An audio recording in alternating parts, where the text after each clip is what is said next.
Welcome to the Dare to Know podcast. I'm your host, Fabian Korver. Today, we are joined by Noam Chomsky. Noam Chomsky has been called the father of modern linguistics and is one of the most cited scholars in modern history. He has been professor at MIT since 1955, now Emeritus, and continues to teach at the University of Arizona at the age of 92. He has written over 100 books covering topics including linguistics, politics, and philosophy. Chomsky has not only transformed the field of linguistics, but his work also influenced fields such as cognitive science, philosophy, psychology, computer science, mathematics, childhood education, and anthropology. In today's discussion, we cover topics including enlightenment, creativity, romantic rationalism, the science forming faculty, beauty, and many more topics. I hope you enjoyed this episode. The Dare to Know podcast is now also available on iTunes and Spotify. Please check out the links in the description below. Professor Chomsky, welcome back to the Dare to Know podcast. Pleased to be with you. Yes, I'm really looking forward to this discussion again. So maybe to get started sort of immediately. So you have sort of explicitly aligned yourself with people like Descartes in works like Cartesian linguistics, probably most obviously. So obviously you don't align yourself with, all the philosophical positions or commitments that, Descartes held. We got a lot more wiser over time, I suppose. But how would you characterize some of your sort of most substantive Cartesian commitments, either methodological, epistemological, or metaphysical? Actually, I'd prefer to look at the matter in a rather different way.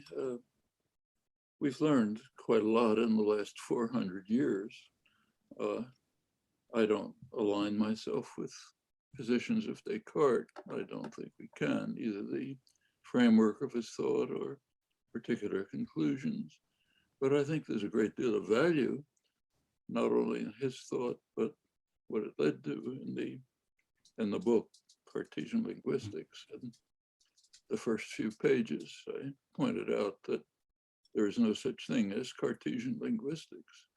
There's variety of ideas in the cognitive sciences and the study of mind and the nature of language, about which Descartes himself sometimes had things to say, not much, but it had influence on others who had important things to say and what we can learn from, things that we can learn from. So this is basically a study of developments, mainly since the 17th century, went back a little farther, to which have had an important impact on general thought about the nature of mind and language and have resonance today. Often with Cartesian influences of one kind or another. But I think this shows up as soon as we look at the cases you mentioned. So you raised the point about the flourishing of ideas about creativity during the Romantic period, which is correct, but they're also right in Descartes.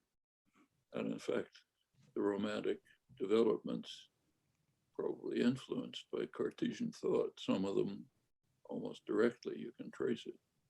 So yes, there was an enormous flourishing of concern about creativity in all sorts of ways during the Romantic period. But in fact, we can actually trace it back in the modern period to, as I did in the book, to the Juan Horte, 16th century scientist, called philosopher in those days, whose ideas were well known, may have influenced Descartes. We don't have enough evidence to tell, but certainly well known. He identified several levels of intelligence. The lowest level of intelligence is what we share with animals. The second level of intelligence is what he called a generative faculty.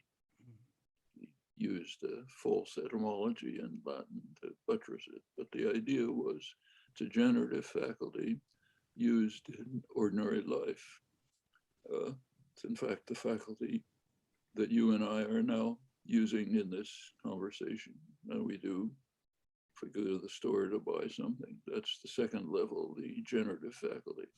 The third level higher level is true creativity. So when you go to the store to buy something, you're being creative in one sense. You're creating new expressions, maybe new to you, new to the storekeeper, maybe even new in the history of the language, but completely understood. That's the second level of creativity. The higher level is the kind that I'm incapable of reaching, capable of appreciating it, of enjoying it, maybe adding something a little bit to it here and there, but it's a higher level of creativity. It was the third level that was of great interest during the Romantic period, but also the second level. So when Humboldt describes language as a generation, Erzeugung, not Ergon, not something dead, he's basically talking about the second level. And that has Cartesian roots in the discourse. It was one of Descartes' main reasons for establishing res cogitans, thinking matter, because no machine could possibly reach Duarte's second level, the level of ordinary creative activity, the ability that we all have to speak, create new utterances appropriate to occasions, not determined by occasions, things we are incited or inclined to say, but not compelled to say, as Cartesians put it. So we can trace the development of ideas from people like Duarte in the 16th century to the main cognitive revolution of the 17th century, in which Descartes was one of the leading figures, on to the Romantic period, where it's picked up and developed in its own way, and incidentally then forgotten. There's a lapse. So if you look at early 20th century linguistics, philosophy, it's not there. No memory of it is there. If you look at, say, Quine's definition of language, the major philosopher of language in mid-20th century, language is a complex of dispositions to respond to stimuli. Radically different from the tradition from Duarte through the 19th century. Structural linguistics had no conception of this.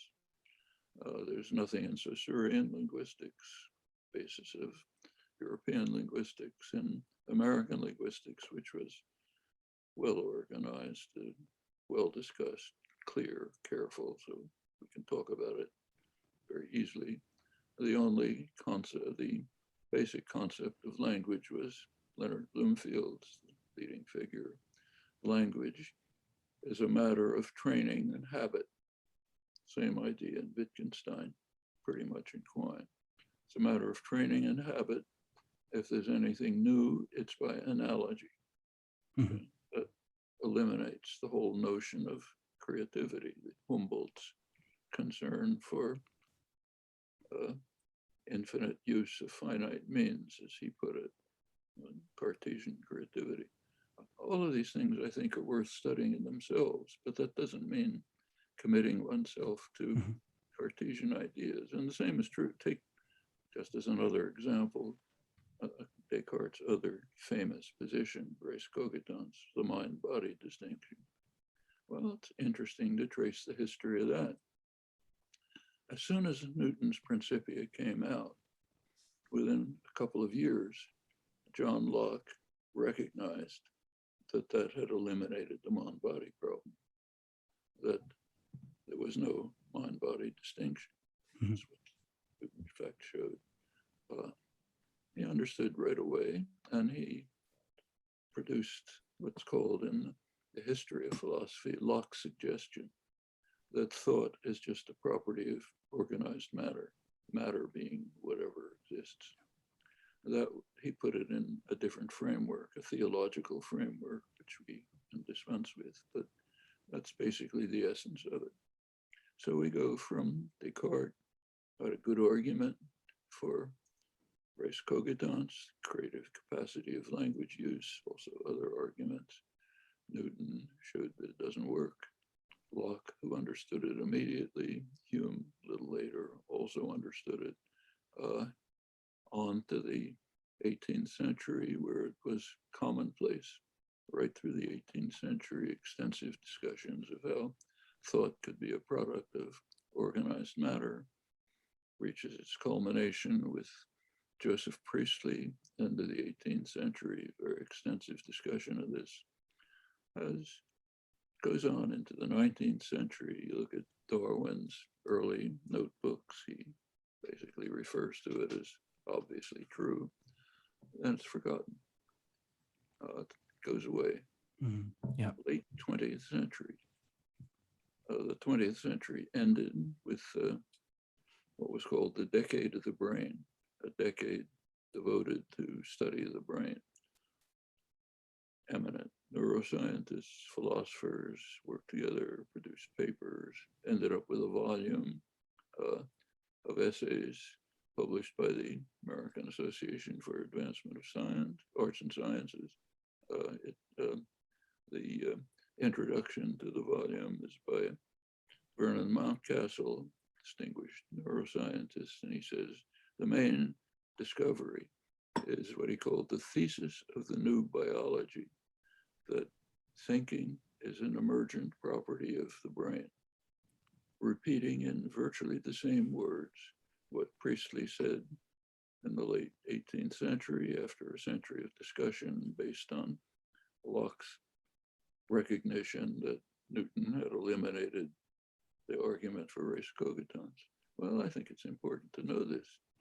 It's important to know that what was called an astonishing hypothesis, a radical new idea in philosophy of language and mind, is in fact a residue of thinking that goes back centuries and was richly developed. I think it's not only interesting in itself, but we learn something about our own ideas. We can enrich them. I think that's the way to look at it. That's the way I look at the history of ideas. You can do it differently. No, that's very helpful. And maybe sticking sort of with the 17th century. So, focusing on sort of the Enlightenment as a period. So you have referred to yourself as a child of the Enlightenment. And, obviously there's been lots of scholarly debate about sort of the most important contributions or ideas of the Enlightenment, focusing on toleration or, irrational beliefs. Or some historians also like to talk about enlightenments, like referring to several moments, at different places. But maybe just focusing on the process of enlightenment. So just to focus on one prominent figure, so Immanuel Kant, wrote his famous essay asking the question, what is enlightenment? Focusing sort of on the process of enlightenment. So maybe to pose that question to you, like how would you sort of answer that question, like what is enlightenment, or how would you sort of see yourself engage with this project? As you know, that question has been asked to very distinguished figures, not in their company. It was asked Kant, for example. He gave a very simple answer. It's enough for me. He said enlightenment is courage.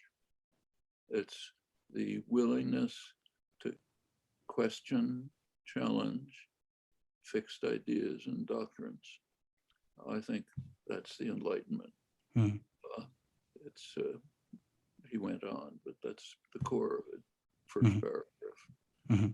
I myself put it a little differently. I describe it as the capacity to be puzzled, just to be willing to take what looks obvious and ask, is it really obvious? Is it true? Okay.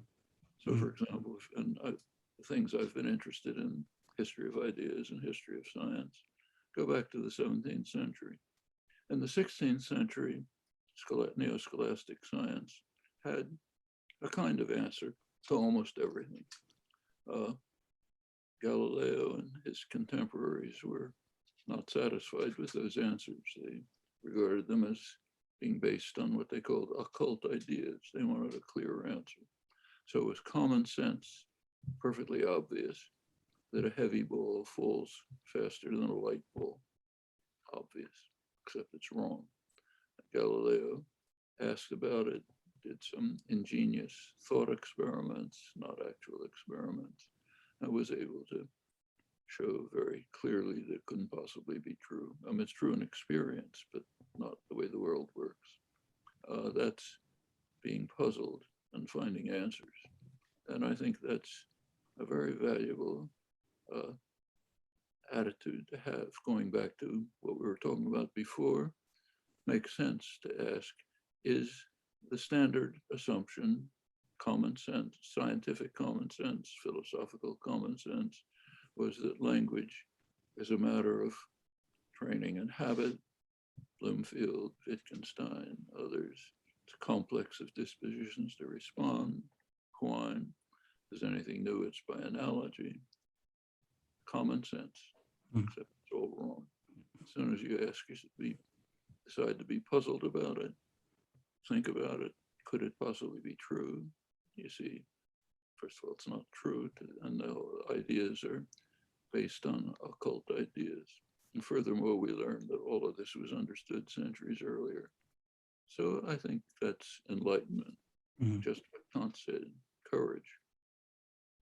No, that's very interesting. And I think they could potentially be combined as well. But no, I really like that. And then maybe sticking with sort of your book, Cartesian Linguistics, and then focusing on the third edition. So there, McGilvray, in that introduction, describes you as both a rationalist and a romantic. So, referring to it as a rationalist romantic. And then he says, there's two sort of sets of observations we should focus on. So the rationalist commitment sort of focuses on the poverty of the stimulus facts, while your romantic commitment focuses more on the centrality in everyday life of freedom of thought and action. And then your sort of philosophy's sort of romantic core could be illustrated, I guess, by your focus on the creativity of language use. And I've wondered sort of for a long time how both of these commitments, both the romantic commitments and the rationalist commitments, sort of interact with one another or influences each other. And then maybe to make this sort of more concrete, I would like to focus on the example of your famous sort of competence performance distinction relevant for linguistics. So this distinction has been sort of explained and partly justified by the importance of idealization in science, and also the implausibility of explaining certain phenomena that are just massive interaction effects. However, to me, a different way of explaining this would be by appealing to the importance of idealization of science, which is certainly one route to take, is by focusing sort of on a foundational critique of merely focusing on language use, i.e. part of performance, and namely by appealing to sort of the romantic facts about creativity and freedom, which resist scientific explanations. So in other words, in that case, your romantic commitment impacts or sort of dictates your philosophy of science and is relevant for understanding sort of your rationalist project in linguistics and cognitive science by establishing sort of a clear demarcation regarding competence and performance. So my question would be, how do you think about this relationship between these two sets of commitments, both the romantic and the rationalist? And then what do you think about sort of my explanation or try towards an explanation of demarcating competence and performance by appealing to the romantic fact about our sort of creativity and freedom? Well, you're correct that the competence performance distinction has been described, not by me, but by many others, as based on idealization. That's, maybe I was unclear, but I think there are two different notions. I did say that if this is, and I would repeat, that effectively the study of linguistics is always an idealization. That's true of every field worker, every phonetician, anyway, anyone who does an experiment. Always extreme idealization. You don't just look at leaves blowing in the wind. Every simple observation, every experiment is an idealization. And linguists should recognize that what they're studying, must be studying, is an idealized speaker-hearer, free from external influences, and try to home in on just what that is. That's called doing experiments, field work, anything. That's been widely misinterpreted, but I won't go into that. But that's not the competence performance distinction. Competence performance distinction goes back to another forgotten figure, this time 2,500 years ago, Aristotle. Aristotle made a distinction between possession of knowledge and use of knowledge. It's in De Anima. That's an important distinction. It's been forgotten for 2,500 years, but it's a crucial distinction. Competence is possession of knowledge. The reason I didn't use possession of knowledge is because I didn't want to get into pointless arguments with philosophers who have their own technical definition of knowledge, which is different than its actual usage. So just to avoid that, I picked a different word. But it's basically possession of knowledge in the normal sense, not the philosopher's sense. This is one case, I think, where philosophers insist on being in the Wittgensteinian fly bottle, not looking at the way the word is used. So if we go back to Aristotle, there's possession of knowledge, there's use of knowledge. You and I pretty much closely share a certain body of knowledge. It's called knowledge of English, okay? It's a little, if you look in detail, yours is a little different from mine, but they're so similar, we can say they're identical. That's possession of knowledge. Then comes use of knowledge. Well, there's several major ways we use knowledge. One way is perception. You say something, I interpret it. That's use of knowledge. Second way is production. I say something, I'm reaching into this store of knowledge, picking something out, finding ways of externalizing it. That's production. The main way we use the knowledge is internal, just thought. Almost every waking and in fact sleeping moment, our minds are producing fragments of language, which are reflections of internal mental acts that are beyond the level of consciousness, but we get the fragments of them. And that's reflection, analysis, remembrance, planning, everything we do all the time. So these are various kinds of use of knowledge, but they're all use of knowledge, they're performance. And getting back to the idealization, performance is always a mixture of many factors, like leaves blowing in the wind.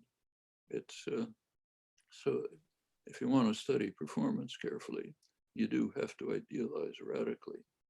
That's why people who do studies of parsing, let's say, do experiments, which are radical idealizations. So here we do get immediate realization. As far as production is concerned, it's badly misunderstood.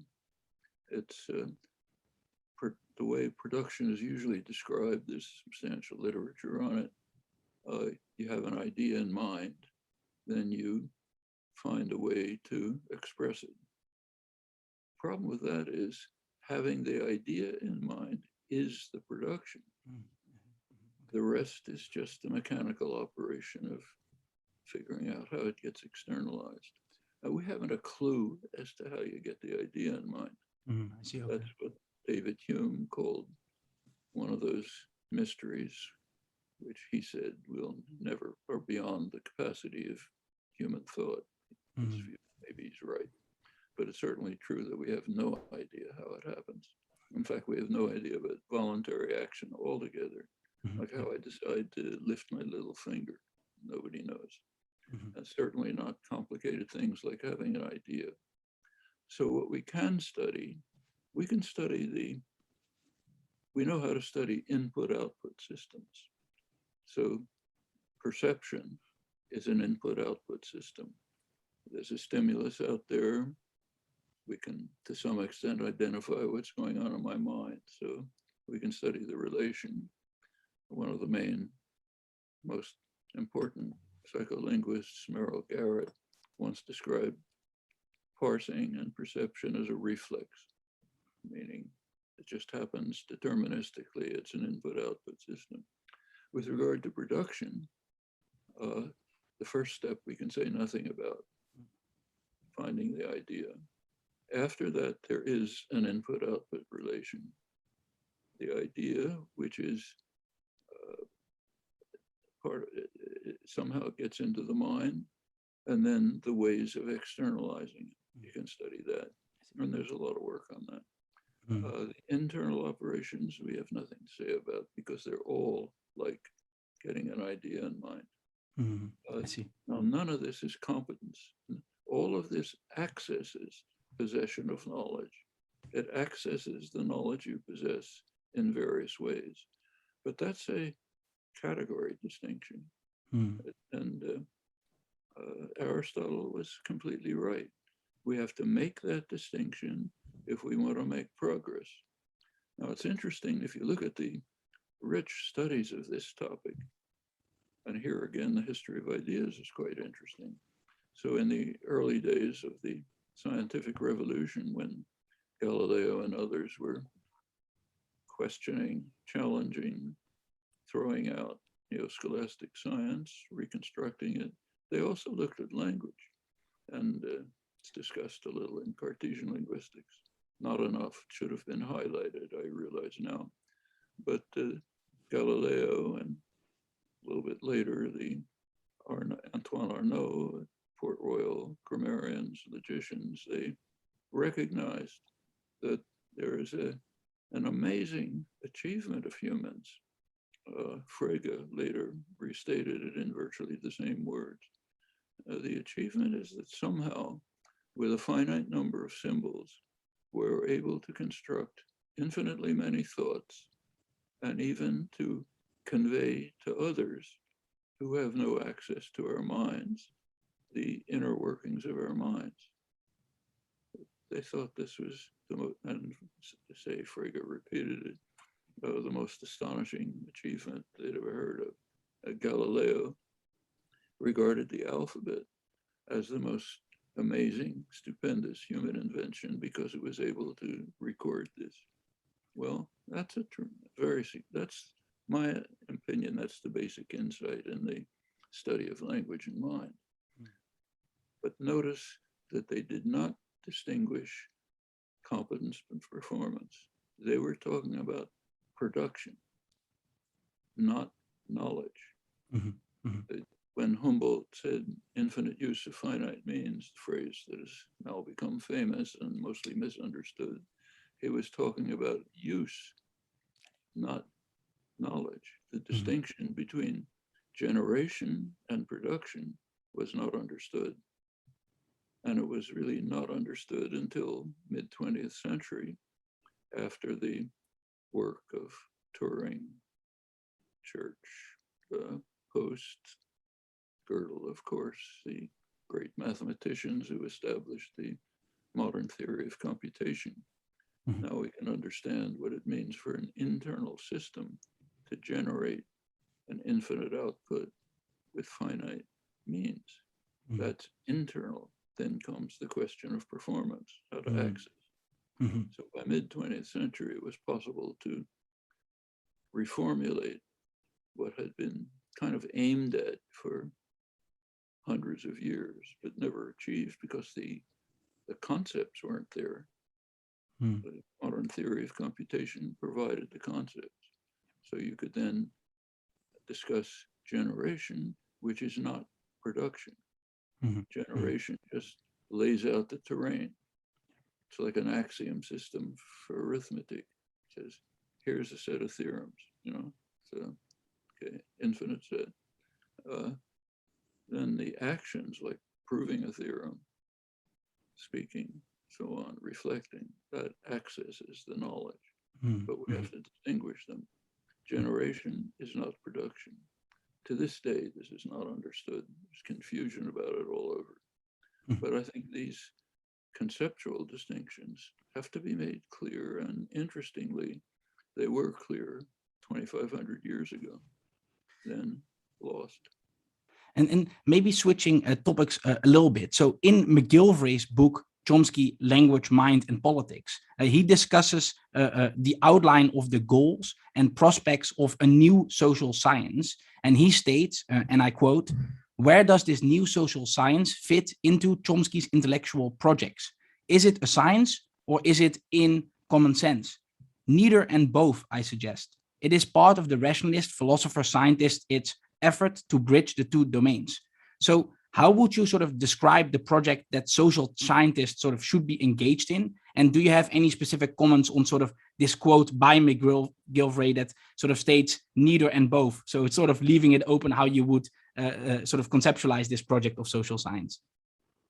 Well, I think social scientists should be engaged in the same project as physicists or linguists, trying to discover the principles that enter into the complex phenomena that interest us. We begin all of inquiry as children with puzzlement about the world. Why do things work this way? Okay. Physics finally got to the point, and mainly in the 17th century, of course, there are precursors, but in the 17th century, it was finally recognized. Two things, I think, became very clearly recognized. One is the need to be puzzled. Don't just take things for granted. What seems obvious, you got to understand. Second point, which they recognized, and this was not easy if you look at the history, was it's important to understand simple things. Galileo had a very hard time convincing the funders, the National Science Foundation, the aristocrats, that it was worthwhile to study something totally crazy like balls rolling down frictionless planes. It doesn't even exist. Why not study the growth of flowers or something exciting? Okay, well, it was actually Paul Feyerabend has interesting things to say about this. But it was hard to convince people that understanding the simple things isolated from external factors is the way to lead to principles that may finally give you some insight into the complicated things. Well, physics has pretty much pursued that course. So if you're a physicist, and if some molecule is too complicated to deal with, you hand it over to the chemists. It's not your problem. And so forth, all that way up the line. Finally, it ends up with the social scientists. Well, they're in the world of physicists who are stuck with leaves blowing in the wind. Lots of complicated things happening. We don't know how to look for the simple things that may underlie them. Actually, we're not totally lost. We can find things. So I think you can identify institutional structures, tendencies, pressures, and so on. So take something very real. In fact, our lives depend on it. Suppose you're a CEO of ExxonMobil. We now have ExxonMobil knew 50 years ago that producing fossil fuels is going to destroy life on Earth. Their scientists were way in the lead. Management knew it. James Hansen in 1988 gave a noted geoscientist, gave a public talk which did reach the public, in which the dire nature of the situation was expressed. And the ExxonMobil management reacted by introducing a major campaign to raise questions about whether it was happening. Not just straight denial, because that could have been once refuted, but just raise questions, say, well, we don't know, let's put it off, we haven't looked at clouds, but let's, and that's happening right before our eyes today, right before our eyes, under lots of pressure. The major oil companies, the government, are being compelled to say, yes, we understand, we're going to really do something about it.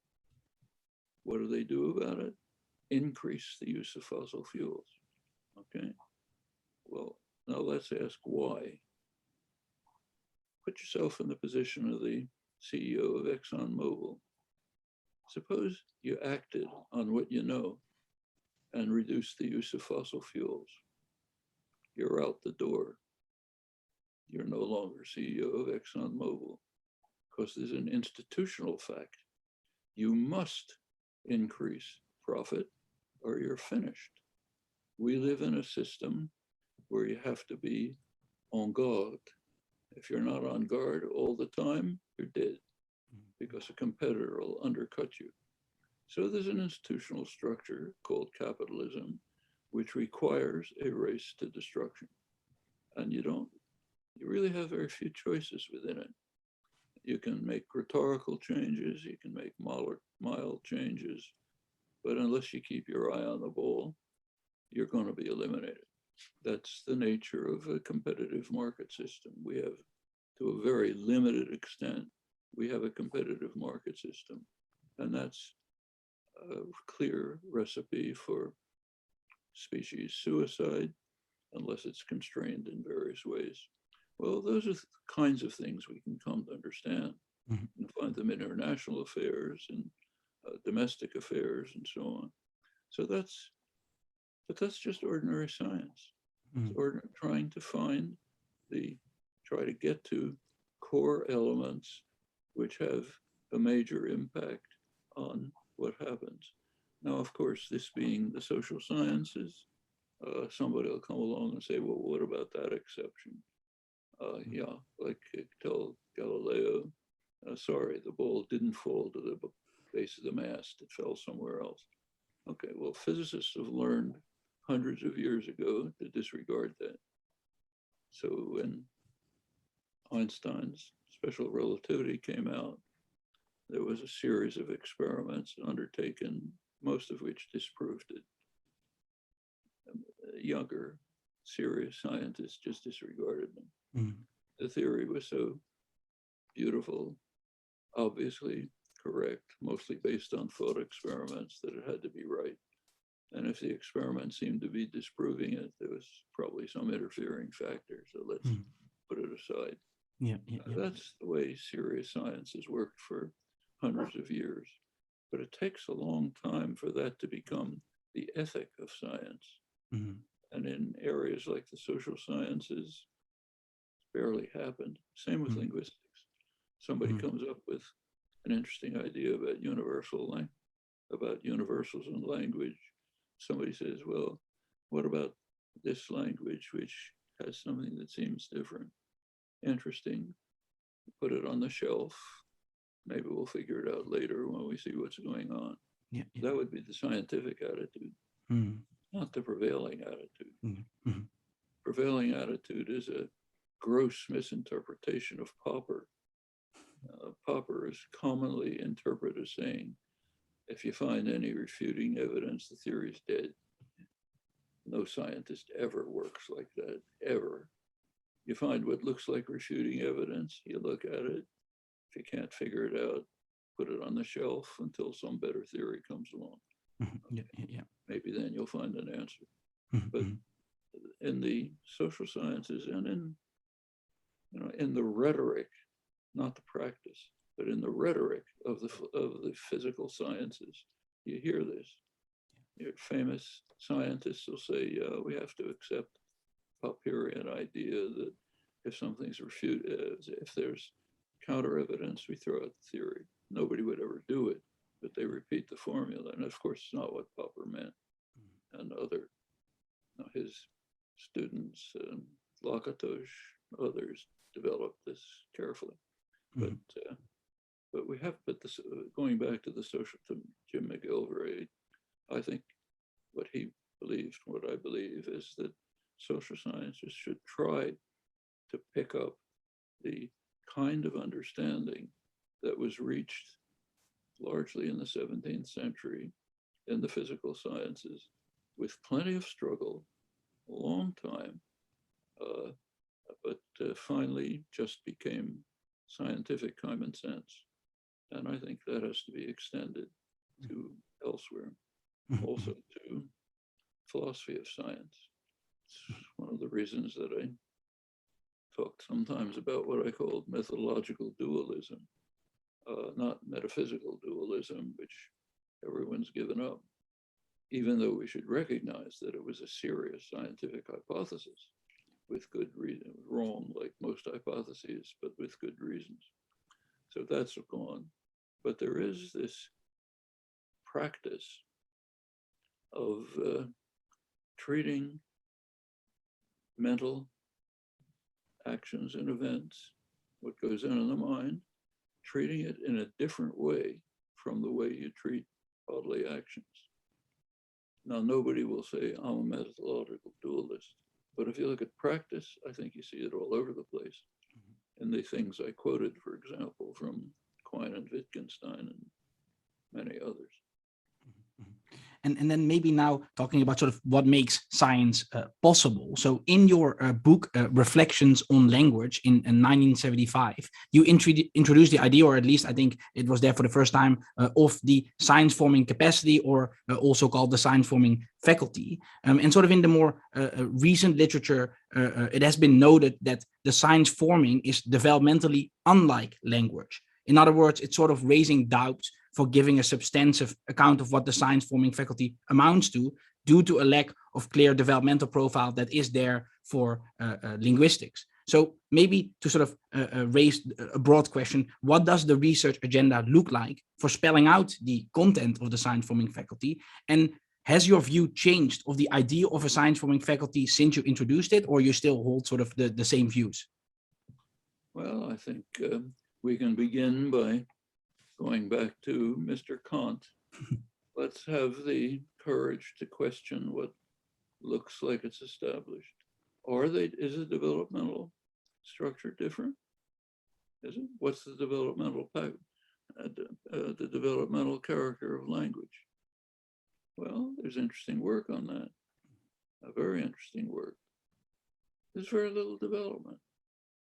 Turns out that a 2-year-old child, 3-year-old child has pretty much mastered the language, the essentials of the language, including some quite exotic properties for which there's no evidence whatsoever. Go into details. Even the meanings of words.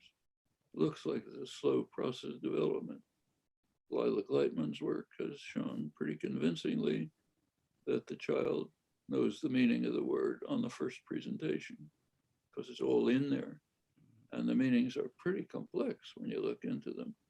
But somehow it's just triggered by experience, and there can be modified later experience and say, no, it's not a little different, so on. But it's basic. The basic development of language appears to be just instinctive and quick. Now, the child can't exhibit the knowledge at age 2 or 3. Can't, but it has it. Mm-hmm. Actually, Gleitman showed this in interesting experiments back 60 years ago, 55 years ago. There's a concept of telegraphic speech. Roger Brown, others who initiated the modern study of child language, identified a period of telegraphic speech when infants use substantive words like, book, dog, tree, and so on, but don't use function words like of or the and so on. So it sounds like telegraphic speech. Well, I should say that I tried to get people to look into this because there's some obvious experiment, and Gleitman and her associates carried out the obvious experiment.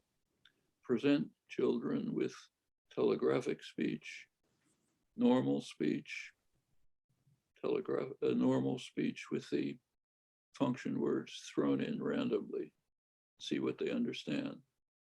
Well, predictably, they don't understand telegraphic speech, can't understand it, their own speech. They perfectly understand normal speech. They can't understand speech with the function words thrown in randomly, exactly as you would have predicted if you thought about it. Well, what does that mean?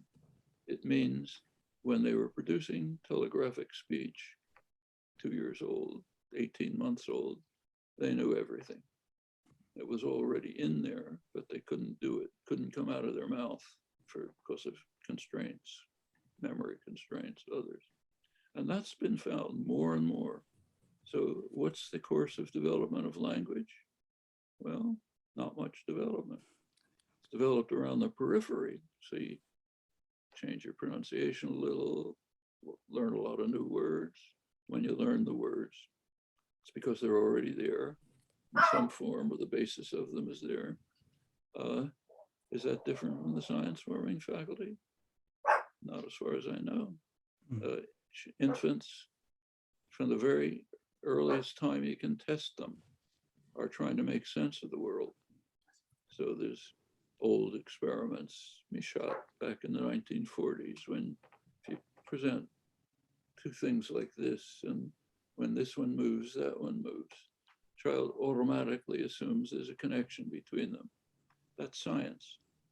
The science forming faculty is saying things don't work without contacting each other. So there's got to be some invisible thing connecting them. So I'll postulate it. No different than postulating Apollo pulling the sun in a chariot. It's an effort to explain what's happening. It's the science forming faculty. Finally, it reaches a point where it gets more reflective, organized, and analyzed and so on. Then we call it science. But it's basically a continuum. And how does it, I think the real question about how this develops was asked by Peirce, never answered, but asked. He pointed out that we have what he called an abductive faculty, some faculty that puts a limit on possible hypotheses. We don't consider every possible hypothesis. That would be hopeless. Take any finite amount of data, there's an infinite number of hypotheses. So we can't possibly get anywhere. And we have no evidence for any of them. So something in our minds puts a limit on possible hypotheses. He had no idea what it is. We have no idea what it is. But that's whatever it is, let's call it the science forming faculty. It's whatever from infancy is putting limits on the hypotheses that we contemplate when we do creative, independent work. And that goes right to the limits of, the outer limits of quantum theory. You don't imagine every possible hypothesis, only ones within a small space. Now, sometimes your space is too small. Somebody comes along and says, let's look at it differently. Okay, well, then you have a real breakthrough.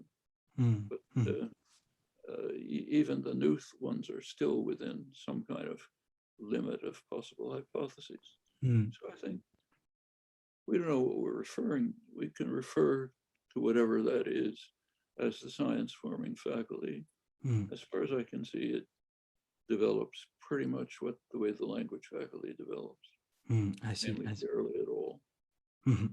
That's very interesting. And so, because some people might want to distinguish, they say that we have like folk physics, right? Which is maybe the explanation of how we sort of natively understand physics, right? Like folk physics, and want to distinguish that from sort of doing science. But you think it's really a continuation, it sounds like. I think science is pretty much what was established in the 17th century. It's the courage to be puzzled, the understanding that simple things abstracted from immense complexity are what we have to try to understand, and then build up to from there till we can reconstruct as much as possible the kinds of issues that interest us. That common sense began with. I don't think there's a gap. Yeah, okay, that's interesting. Common sense tells us what the great scientists of the 17th century hit upon, that the world is a machine. That's common sense. Every infant has it. That's why an infant looks for a connection. So Galileo and his contemporaries, when they threw out the occult ideas of neo-scholastic science, concluded the world must be an artifact, kind of like the artifacts that were being built all over Europe at the time by skilled artisans, which are doing all kind of amazing things. So the world is just a big artifact. constructed by a master artisan, the deity who constructed it. If you're a deist, you then say, he's a retired engineer, he went home. If you're not a theist, you say he keeps intervening, but that's basically the framework. Well, that's common sense. Mm-hmm. Happened to be wrong. Turned out the world isn't a machine. Mm-hmm. It was a big discovery, major discovery. Still hasn't sunk in. People still confuse it. Often confuse two different senses of machine. Yeah. One, machine meaning deterministic process, like an algorithm. It's one kind. Another kind is what Galileo, Newton, Leibniz, Huygens, and others had in mind. Something that an artisan could build out of gears and levers. Two totally different notions. That one's gone. Deterministic process, yes, we now understand that much better thanks to Turing and others in the mid-20th century. But a lot of these things, you look at the literature, are still confused. Like when somebody asks, can a machine think? Mm-hmm. Well, what do they mean? It's not the computer on my desk that's thinking. It's the program inside it. If you want to call that thinking, you could argue about that. Mm-hmm. But we really have to become much clearer about these things than even the sophisticated literature. Mm-hmm. This happens all over the place. Take the enormous excitement these days about deep learning and what it can achieve. So take language, where there's very exciting literature in the newspapers, journals, sponsored by the Silicon Valley and by the people that work on it, saying we've reached the point where machine intelligence is coming close to humans, and we understand the nature of language because look at GPT-3 can produce an article. The deep learning approaches to language are instantly refuted, by the fact that they do too much. They work exactly as well with impossible languages as with possible ones. So they're telling us nothing about language. Mm-hmm. It's as if someone proposed a theory of elementary particles that works the same way for the actual ones as well as for impossible ones. Okay, it's telling us nothing about elementary particles. Now that's not a deep point, but it should be common sense. Mm-hmm. Try to find it somewhere. Mm-hmm. Well, we have a long way to go to reach the level of understanding that was achieved in the 17th century. Mm-hmm. This is not archaic inquiry. Mm-hmm. Yeah. And maybe sticking one more question regarding sort of Cartesian linguistics. So in your chapter, A Deep and Surface Structure, you state, and I quote, "We have observed that the study of the creative aspect of language use develops from the assumption that linguistic and mental processes are virtually identical, language providing the primary means for the free expression of thought and feeling, as well as for the functioning of the creative imagination." So in your more recent work, you seem to mostly focus on the free expression of thought, therefore sort of crucially leaving out the free expression of feeling. Has your notion of language sort of become more restricted? Has feeling been subsumed under thought, which would potentially require sort of a follow-up question about, what is a thought? Or to ask sort of the more broad question, what is the relationship between language and emotion? And how should we think of the interaction between these two systems? First of all, that statement about language and thought, now I would put differently. Uh-huh. The language is not a vehicle for expression of thought. It is thought. Okay. Mm-hmm. Language produces thought. Actually, now I'm going back 2,500 years to the founders of the great Indian tradition of linguistics and philosophy, who argued that language is not the means of thought, but it is thought itself. Language produces thought. There is at least the kind of thought that we have any grasp of. Maybe my dog is thinking in some fashion, but not in the way we understand and that we're interested in. And that simply is what language does. It generates thought. It says, here's the store of thoughts, do with them what you can. So it's a different perspective on that. Now, what about feeling? First, you have to have some understanding of it. What can we say about the nature of feeling? What are the principles that enter into it? Obviously, it's there. It's a major part of our lives. But have we gotten to a point where we can narrow down principles, structures, processes that determine how what kinds of feelings there are? What's the analog to Aristotle's possession of knowledge, and how that is accessed in what we do? Unfortunately not. We don't have much to say about it. To get back to the last line of the Tractatus, can't say anything about it, shut up. Yeah. Okay. I see. No, that's interesting. And then I suppose, the last part of that quote is about imagination, which I guess the same question arises there, like how imagination interacts with language. That's sort of a similar response, I suppose, as with the interaction between emotion and language. Well, imagination is Juan Horte's third level of intelligence. I see. Okay.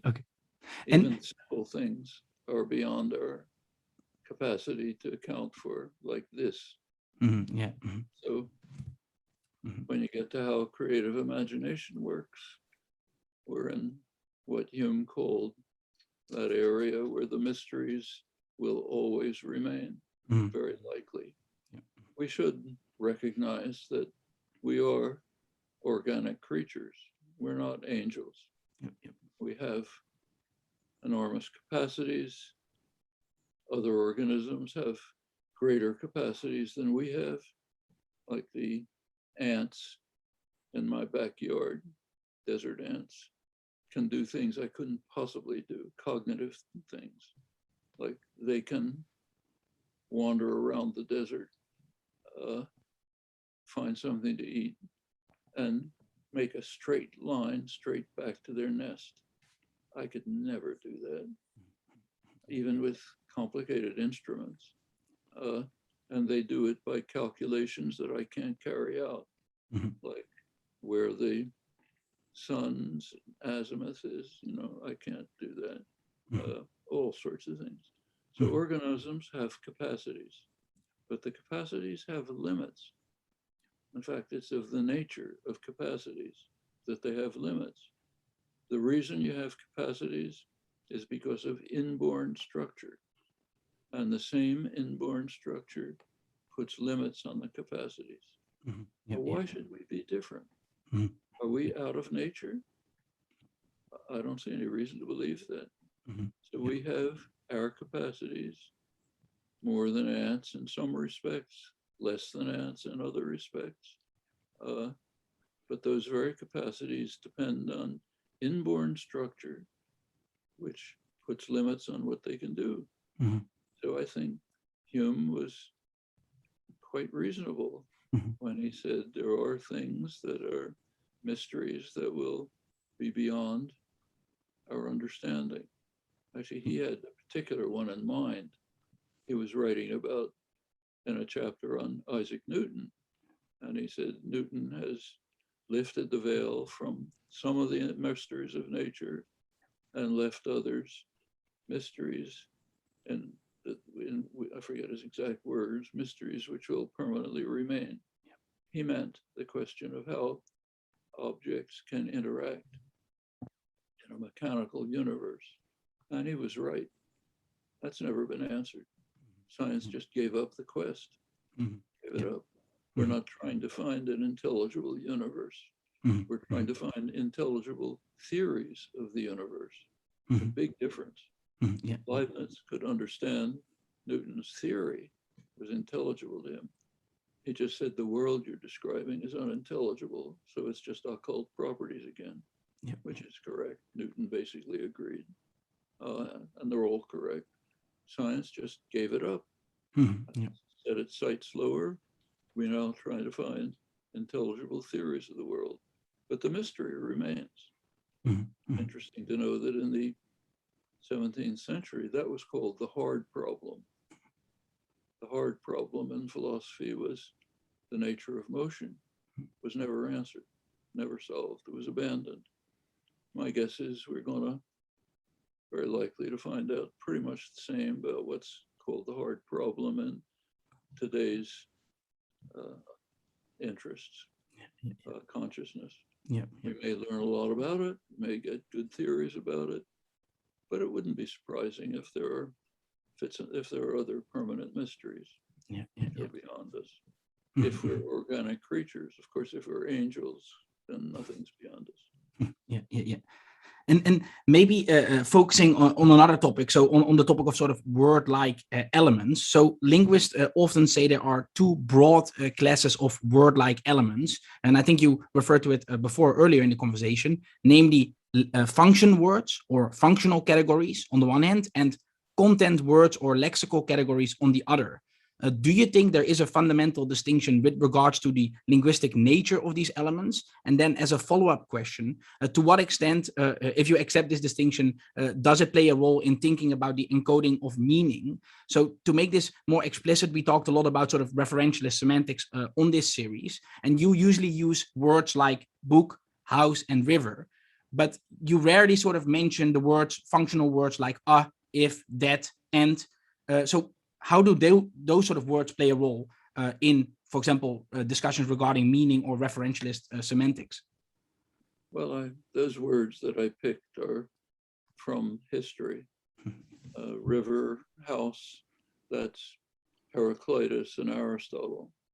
And they had important things to say about them, which have been forgotten. They're in fact not only forgotten, but denied in contemporary philosophy of language. But what they said was correct.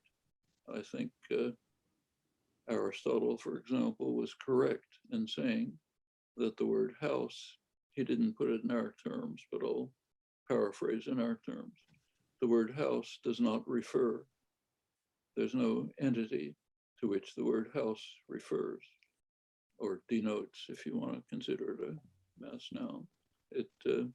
Rather, the word house, for him, this was metaphysics. 17th century turned into cognition. So I'll put it in their terms.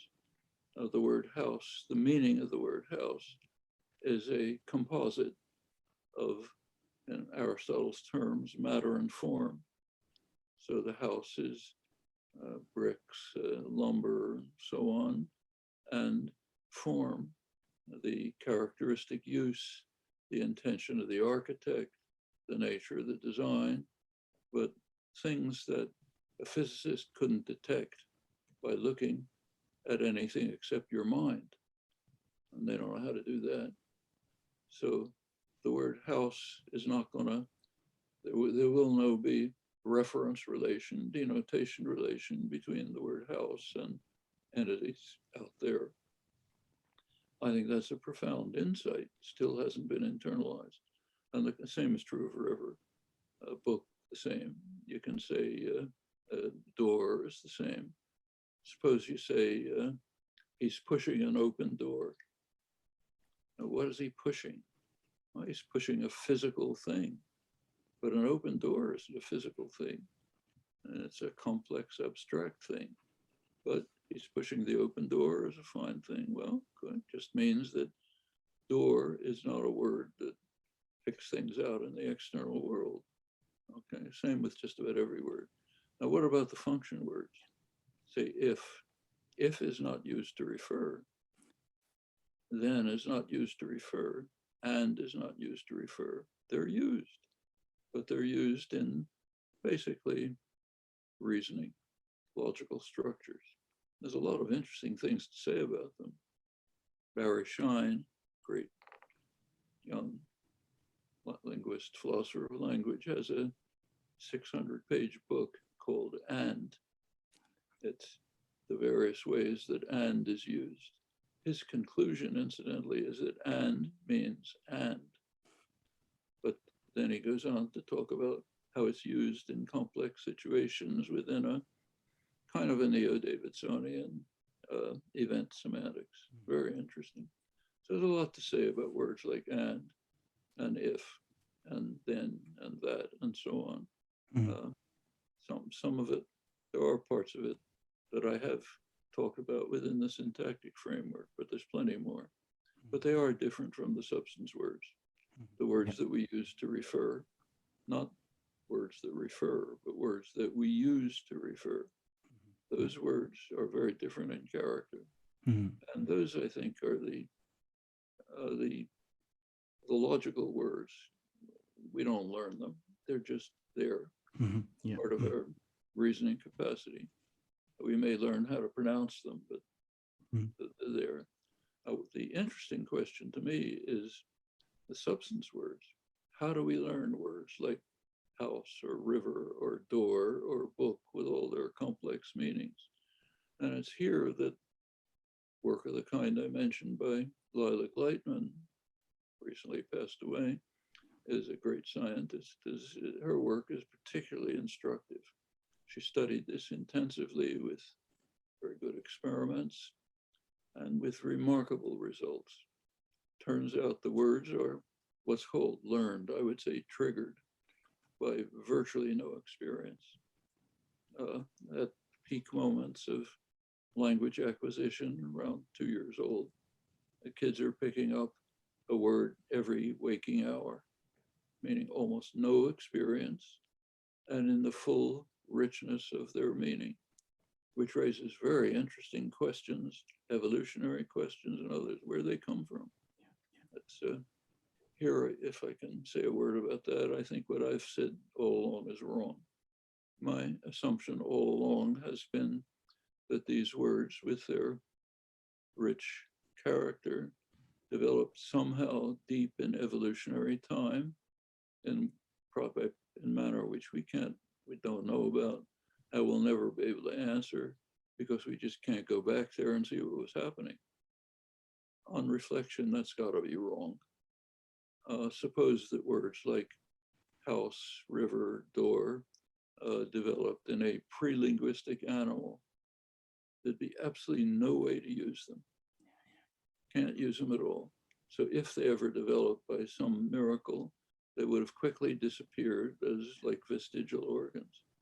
So it had to be that they developed in not historic time, but in the period of time that Homo sapiens has been what it is now. From an evolutionary point of view, very recently, they must have emerged in the course of complex human interactions based on a full-fledged language faculty. That puts them somewhat within reach. By now, anthropologists are able to get a pretty good grasp of a lot of life back to maybe 30,000 years ago. Hence a new book by David Graeber, which has a lot to say about this. Well, that's pretty close to the origins of human beings. So we can imagine studies which might shed some light on where these concepts come from. May not involve evolution at all, may involve rich cognitive processes. But it's conceivably within a research goal of possibility, contrary to what I thought before. But the function words are very different. They're part of our logical vocabulary, which just seems to be, looks like a different capacity. Same is true of what's called NPI phrases. The words like ever, any, so on, which depend on some kind of a vaguely negative. I mean, it's kind of understood the descriptive part is pretty well understood. No need to go into it, but if you say John was ever here, it's not a good sentence. If you say, I doubt that John was ever here, it's a good sentence. So how do those things work? Well, here there's very good descriptive understanding. Not too much about why it happens this way. Why doesn't it happen some other way? Okay, I don't think that's necessarily a mystery for humans. Maybe we can find an answer. And then maybe a huge question to ask, but like Western philosophy has always focused on sort of ultimate values such as goodness, truth, justice, and beauty. And your work and contributions on sort of human nature, investigating human nature, has sort of certainly contributed to our understanding of goodness, justice, and truth. However, at least as far as I'm aware, but I might have missed something, I've not seen you talk a lot about the value of beauty. So do you hold any philosophical views about beauty, aesthetics, and how does the value of beauty relate to our human nature? Well, let's take ones we think we understand a little at least, like justice. So maybe justice is fairness, as John Rawls argued. Here, let me go back to my late friend, Lila Gleitman. One of her favorite comments was that children learn the word fair, very complicated notion, complicated enough for Rawls to write a major book about. They know it almost instinctively. One of the first things a child says is, that's not fair.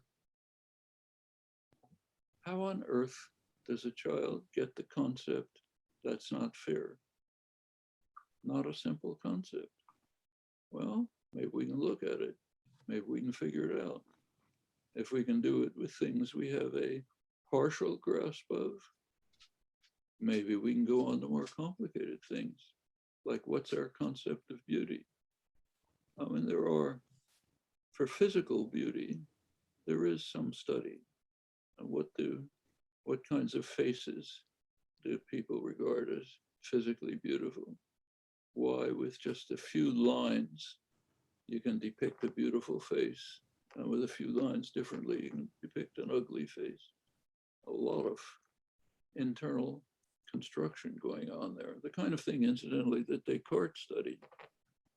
Interestingly, he asked in the optics here, why, when an infant first sees a thing that looks like this, 3 lines, why does it see a triangle? Why doesn't it see the distorted object that's actually there? Why, when we look at a room of, say, I'm giving a class and there's a bunch of students there, why do I see people when they're just black and white spots scattered around? Very interesting questions. The answer's gotta be, and his answer, somehow the mind is, because of its innate structure, what he called innate ideas, projecting its interpretation on the scattered stimuli. Now a lot more is known about that. So we know that saccadic eye movements are just giving bits and pieces of stimuli and we're constructing an image from it. But it's basically Descartes' point. And that point comes up with physical beauty. So maybe we can get an answer there. What about the beauty of an argument? Some arguments are beautiful, others are ugly. Maybe they reach the same conclusion. What are we talking about? Well, some things we have a partial grasp of, like simplicity, economy, lack of assumptions, but that's only barely reaching whatever is there. I think we're now back at the stage of Cortes' 3rd level of intelligence. Can't say a lot about it. Right now, it's beyond reach, maybe as Hume thought, forever. I see. And maybe as a final question, and so in your work you have talked about Orwell's problem, usually contrasted with Plato's problem, and sort of Orwell's problem is to explain why we know and understand so little, even though the evidence available to us is so rich. And then McGilvray states, while also citing you, that the solution to Orwell's problem requires, and I quote, a practical program of intellectual self-defense that attempts to discover the institutional and other factors that block insight and understanding in crucial areas of our lives and ask why they are effective. And then McGilvray continues, and I quote, and it requires a serious effort to think of one's own nation's actions in the same way as one thinks of others, universalizing. So this principle of universalization that seems to sort of be invoked seem to be very important in this project of enlightenment in order to remove prejudice, biases, and sort of illegitimate powers in the world and work towards a universalist morality, but also more broadly, a more just society. So, you know, how important in your view is this universalizability principle? Some people use it in the moral case. Other people also use it in the case of sort of cognition and epistemic values for cognition. So yeah, I really would like to hear what you think about this principle. Well, that translates into very practical questions, like seeing things from somebody else's point of view. So let's take a concrete case. Those are always, I think, the way to look at things. Let's take yesterday's newspaper, the last one I looked at. One major story in the New York Times and the international press, every journal I looked at, was about Taliban leaders in Kabul and how ludicrous and ridiculous they are.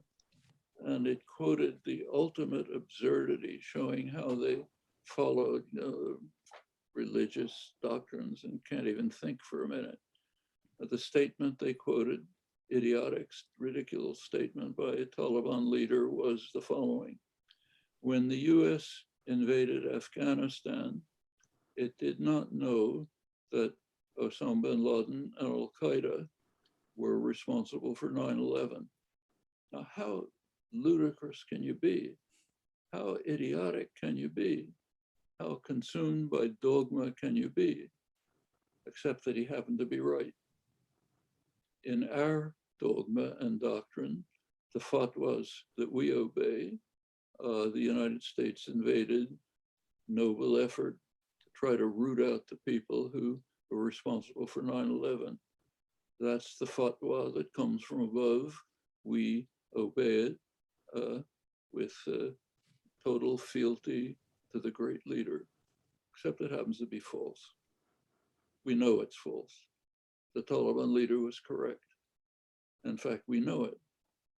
When 9/11 took place, a huge investigative effort was made, maybe the biggest in history, led by the FBI. 8 months later, the head of the FBI, Robert Mueller, informed the press that we suspect that and assume that Osama bin Laden and Al-Qaeda were probably responsible for 9/11, but we haven't been able to establish it. So the Taliban leader was correct, but Western intellectuals almost uniformly are so loyal to the fatwa from the great leader that they think that a true statement by the Taliban must be false. Well, it tells us something about ourselves, tells us something about how the media work, how our intellectual culture works, about our unwillingness to accept Kant's call to have the courage to challenge. And this is not quantum physics. On the surface, absolutely on the surface. This is duplicated over and over. And if we think about how it works, yes, I think we get back to the kinds of conclusions that you quoted from Jim McGilvray. Mm-hmm. Mm-hmm. No, that's really, yeah, really fascinating. And well, actually, I think I have one more question, but I think I'm already over time, so maybe we can do it another time. So, Professor Chomsky, thank you so much for your time. I know we went a bit over, but I really appreciate it. Good to talk to you.